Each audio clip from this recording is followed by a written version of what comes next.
Niadtong bata pa ta, gitudlo sa ato mga ginikanan ang pag-ila o paglitok sa alpabito. Ato kining suunuhan o sundon o muhatag usab kitang ehemplo base sa first letter.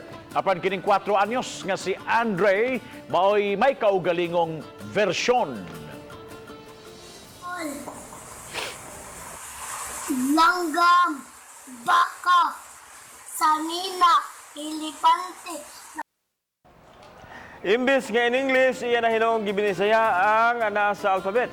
Gidescribe pa ni Andre kung unsa ang naa sa picture. Dagan kayo ang nalingaw sa maong bata. Kinsang video gi-upload sa social media. Ang maong video miani na og kapin 800,000 views, 23,000 shares ug 14,000 reactions.